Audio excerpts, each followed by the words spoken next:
On met ce qu'on peut en paille, hop.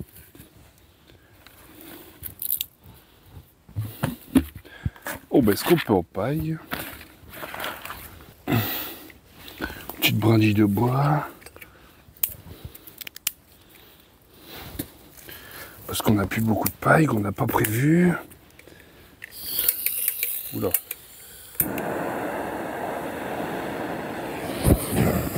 Bouteille de gaz toute neuve, ça fait ça.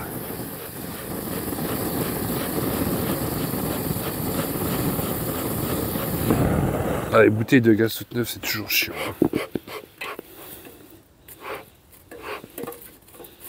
On met 2-3 petits bois là, hop, petite pointille. Petit reste de paille de la dernière fois, ça démarre bien un enfumoir. Hein. J'ai encore jamais loupé un enfumoir.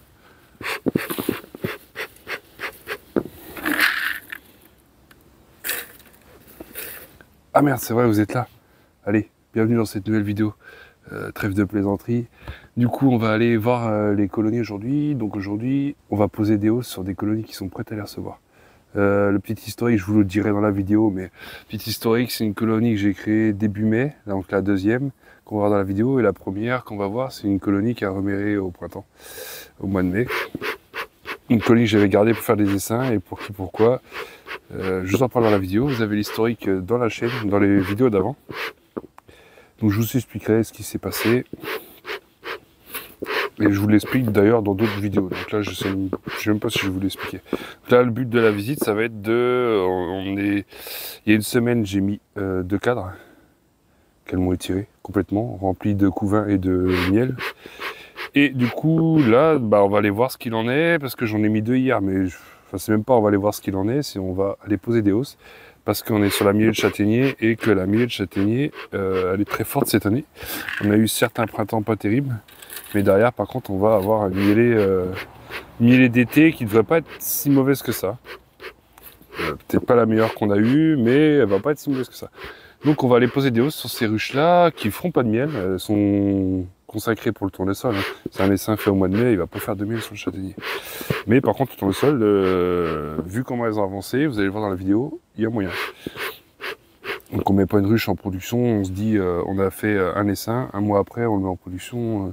Enfin, 2-3 mois après, on est en production, non, ça dépend de l'essaim, des ressources qu'il y a dans la nature, parce que plus il y a de ressources, plus il y a de rentrée de nectar, plus vite elles vont se développer, et plus ils seront costauds de base, vos essaims, plus ils vont se développer vite. Bref, je vous explique pas l'apiculture. Donc en gros, on va faire ça, on va poser des hausses dans cette vidéo, et puis voilà, moi je vous emmène là-bas. Sur ce, je vous dis à tout de suite, on se retrouve aux ruches, bon visionnage. Bon voilà, celle-là, on va la prévenir à l'entrée. Toujours, je l'ai fait juste avant de vous lancer la vidéo. Donc là, on vient parce que j'ai contrôlé hier et c'est un essaim qui était sur 6 cadres avant, qui est passé sur 8 la semaine dernière. Et j'ai remis 2 cadres hier parce que c'est rempli de miel. Et il y avait du monde à l'extérieur, rempli de miel et rempli d'abeilles. Je vais vous faire voir ça tout de suite. J'ai rajouté 2 cadres à étirer hier. On va voir où ils en sont et on pose la hausse dans la foulée. De toute façon, même s'ils en sont pas avancés, parce que je les ai mis hier, je sais que ça va bâtir très vite. Il y a même bâti, rempli et pondu 2 cadres en même pas une semaine. Donc ça va très très vite sur la mielée de châtaignier.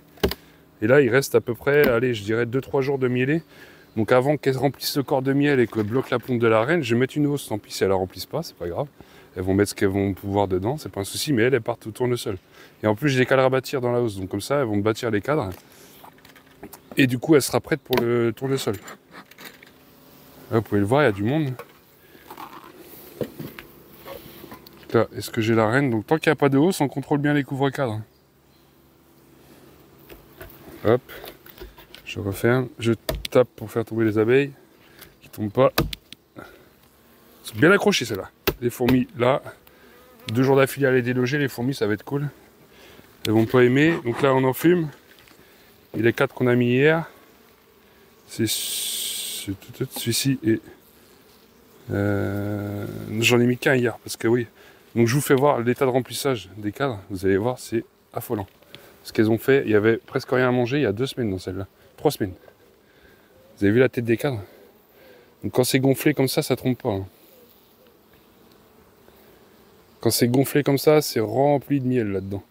Moi j'ai contrôlé, je vous fais pas voir là, je vais pas tout rouvrir, mais vous avez vu comment c'est plein de miel. Ça, il est grand temps de mettre une hausse, sinon ça va exploser. Et là, il y a 7 de couvain dans cette ruche là. Donc on pose la grille à reine. On pose la hausse, comme il faut. Et voilà, terminé, fin de l'action. Bon, elle, l'idéal, ce serait que je remonte l'avant, parce que j'ai trop monté à l'arrière. Je vais la rabaisser un peu. Là, comme on peut voir, j'ai mis des cadres bâtis, donc qui sont prêts à être remplis. Hop. Et des cadres non bâtis, 1 sur 2. Parce que le but de la mielléa, moi, ce que je veux profiter, c'est qu'elle me bâtisse, il reste plus que 2 jours, qu'elle me bâtisse un maximum les cadres de la hausse pour aller sur le tournesol après. Et là, je referme, terminé. Voilà. Et j'en ai une autre à faire pareil, j'en ai même 2, mais j'ai plus ces grilles à reine. C'est ça, de développer son rucher de manière exponentielle, et au bout d'un moment, on est à court de matos, faut réinvestir. On va pas se plaindre, sérieusement, je me plains pas. Donc là, du coup, ce qu'il faudrait que je fasse, c'est que je mette ça, mais que là. Ah, puis c'est ultra lourd. Que comme ça. Ça penche déjà moins. C'est pas cool ce que je fais là, c'est pas bon. Comment je pourrais faire? Bon, on change de stratégie. Je me prépare ça là. Parce que ça me plaît pas, ça porte que là. Donc c'est avec le poids qu'il y a dedans et plus la récolte, ça va jamais le faire. Ce qu'on va faire, on va mettre sur toute la longueur. Il faut que ça porte sur toute la longueur de la palette. Voilà, là ça me plaît mieux. Elle est un peu moins penchée, ouais, ça me plaît beaucoup mieux. Mais il faut toujours une légère pente, hein, de manière à ce que l'eau s'évacue et ne rentre pas dans la ruche. Allez, suivante.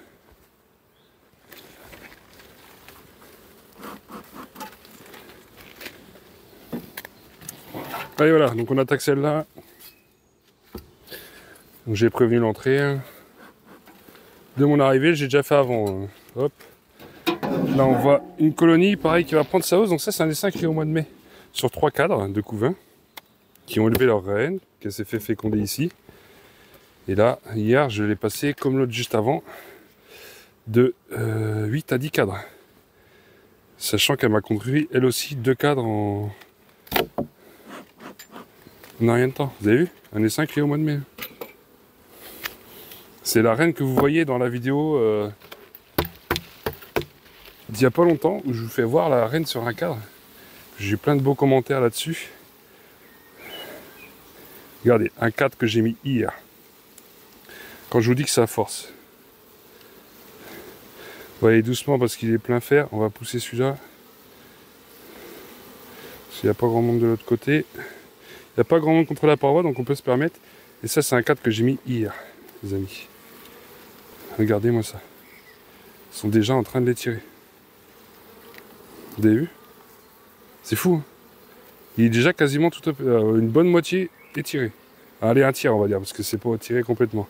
En une journée, j'ai mis hier à la même heure qu'aujourd'hui. Donc il a 24 heures ce cadre. Bon, maintenant, il faut que j'arrive à le remettre. Voilà, là. On remet l'autre. Je vais pas les embêter plus longtemps. Et là, même principe, hein, vous devez voir de là-bas. Et c'est encore pire que l'autre. Il y a encore plus de réserve dans celle-ci. Donc là, il est grand temps de mettre la hausse. Et l'autre cadre que j'ai mis hier, elles n'ont pas commencé à les tirer encore. Mais bon, on va pas leur en demander de trop non plus. Donc là, pareil. Il est temps que je le fasse parce que c'est la hausse que j'ai extraite pour la vidéo de l'extracteur de mardi. Donc là-dedans, il y a du miel encore un petit peu. Hop, comme je vous disais, elle va retourner dessus. Ben voilà. Elle va dessus. Sur celle-ci, qui est très belle, qui est une des colonies que j'ai créées, dont je suis très satisfait. Les cadres bâtis, je préfère les mettre au milieu. Ils ont du mal à me les remplir, ceux-là. Donc là, elles me font ce qu'elles font, si elles font pas de mielé là, comme je disais sur l'autre.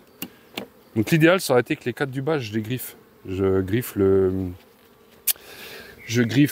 mince, comment on appelle ça, le miel qui est dans les autres cadres pour qu'elle le monte dans la hausse.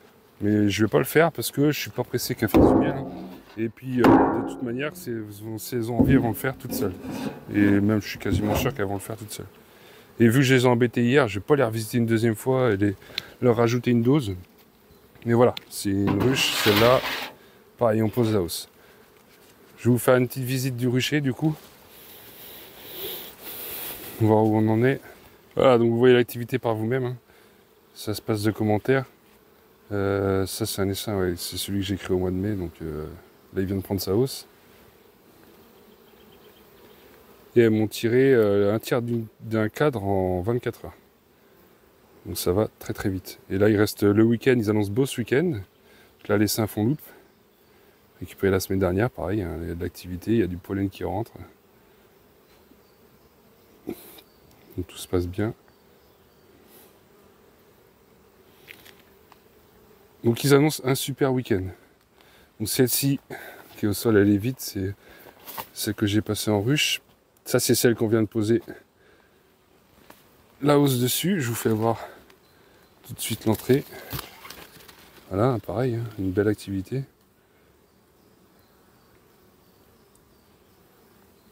Donc celle-ci et l'autre où j'ai mis les hausses, elles partiront sur le tournesol, parce que j'ai la chance d'avoir du tournesol. Et vu que c'est des essaims créés en début d'année, la pression varroa est beaucoup moins grande que sur une ruche qui a fait de la prod toute l'année, hein, depuis le printemps. Donc celle-ci, elle est en train de faire du miel de forêt. Celle-ci, elle est en train de se développer tranquillement. Pareil, j'ai remis 2 cadres hier. Elle est passée sur 8 cadres. Celle de droite, elle est en reméra... Enfin, la reine est née, elle est en ponte. Bon, il y a la hausse qui est restée, mais elle ne sert pas pour l'instant. Hein. Celle-là, cette année, on oublie. Celle qui est à gauche, pareil, hein, j'ai passé sur 10 cadres, donc elle devrait bientôt passer. Elle devrait bientôt produire aussi, mais je ne vais pas l'emmener au tournesol, celle-là. Celle-ci, elle va rester ici. Ces deux-là, donc celle de gauche, c'est ma future éleveuse, comme on en parlait dans la vidéo de la semaine dernière. Celle de droite, elle a reméré en fin d'année, je vais changer de reine. Parce que ça fait depuis le début de la saison qu'elle fait rien. Et qu'elle me fait des cellules, donc je pense que les abeilles veulent se changer la reine. Je leur laisse pas le choix pour l'instant, je veux pas qu'elles essaiment. Elles n'ont pas tué la reine, elle est toujours dedans.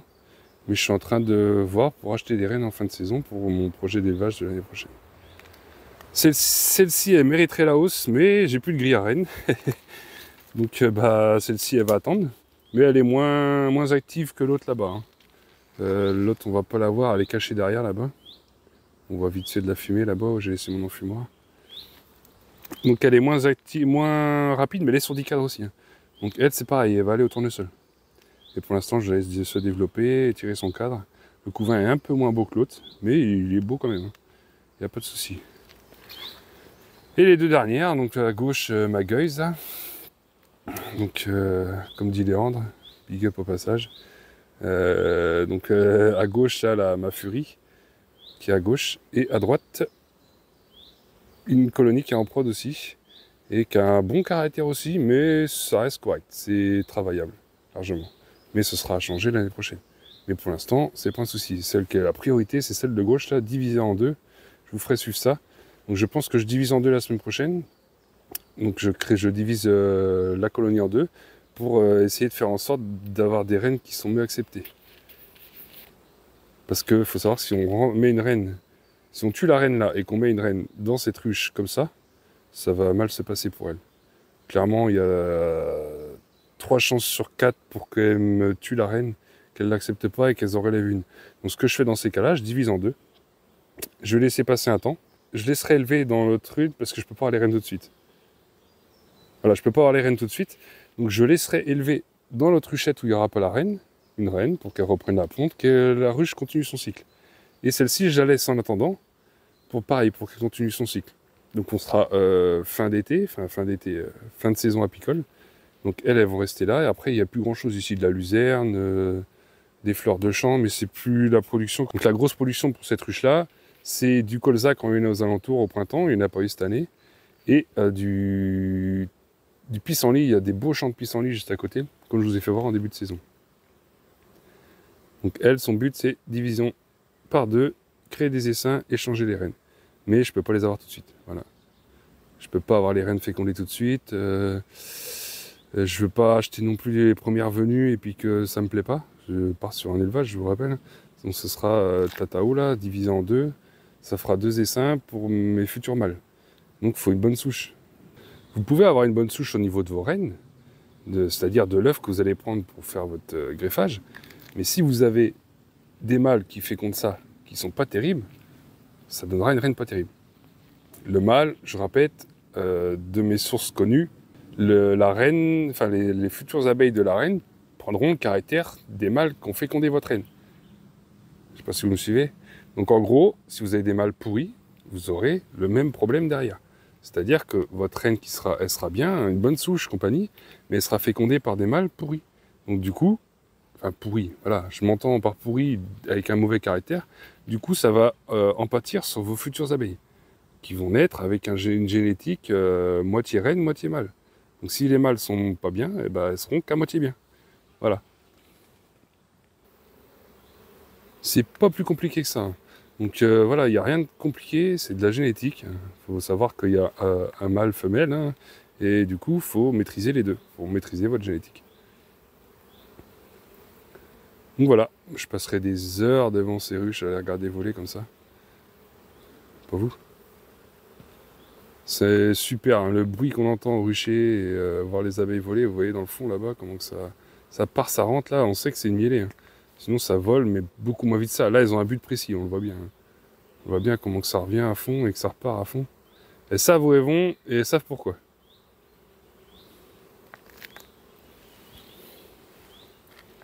Ça va être une vidéo un peu chill. On va regarder un peu les colonies travailler.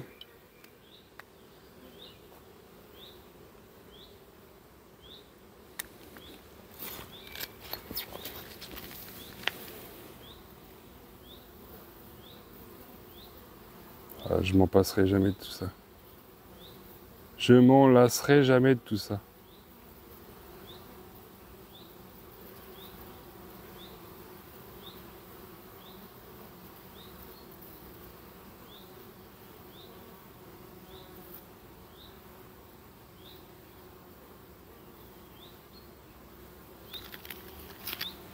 Vous voyez, en plus, ici, pourquoi je ne vais pas la garder en production? Ah, vous voyez cette abeille là? Ça, c'est varroa, hein.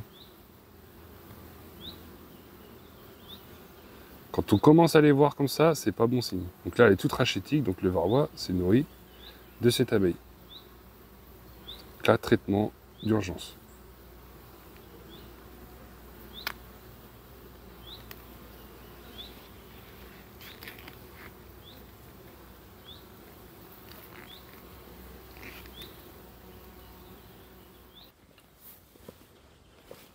Donc voilà, un petit message pour la fin de la vidéo. Donc pensez bien, hein, on arrive au beau jour.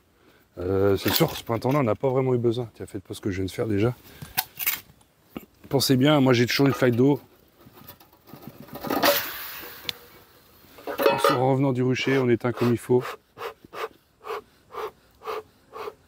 L'enfumoir. Comme on peut le voir, aujourd'hui, je viens de finir mes visites. J'ai ouvert que des ruches cool. Pourtant, j'ai ouvert, j'ai posé une hausse, j'ai été contrôler les hausses de mes ruches qui les plus cool. Pas la casse-bonbon, parce que je l'ouvre même plus, hein. Je l'ouvre tous les 10 jours pour contrôler le corps, c'est tout. Je viens avec un pull tôt le matin. Parce qu'elles arrivent à piquer à travers la combi. Voilà. Donc pour vous dire, hein, pensez bien à éteindre vos enfumoirs. On arrive à la belle saison, donc risque d'incendie. Qui dit belle saison, risque d'incendie. Là, on n'est pas encore tout à fait dedans. Il y a toujours un peu d'eau.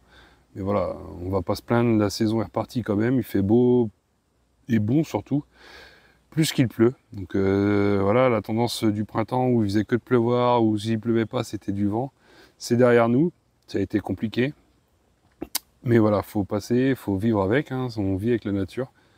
Donc on est obligé, on fait avec la nature. C'est l'apiculture, c'est bien quand ça marche, mais quand ça marche pas, faut gérer, hein. C'est du boulot, c'est du temps. Donc si vous voulez lancer en apiculture, il n'y a pas de souci, hein, lancez-vous, mais il faut vous dire que c'est du temps. C'est passionnant, hein. Il n'y a pas de souci, mais voilà, faut être dedans. Et pour que ça reste passionnant et que ça ne soit pas débordé et qu'on ne se retrouve pas avec des cas particuliers à gérer et baisser les bras, hein, parce que il n'y a pas que du bon, hein. Il y a du bon et du moins bon. Il faut savoir le gérer et le faire repartir dans le bon sens. Donc c'est ça le plus compliqué en apiculture, hein. C'est pas d'avoir des abeilles, avoir des abeilles c'est simple. Avoir des abeilles c'est simple et c'est à la portée de tout le monde. Le plus compliqué c'est de les contrôler, quoi. Les contrôler, suivre les maladies, mettre les hausses au bon moment, créer des essaims quand il y a besoin. Sur ce, je vous souhaite une très bonne semaine, un très bon week-end Et je vous dis à la prochaine. Ciao, ciao.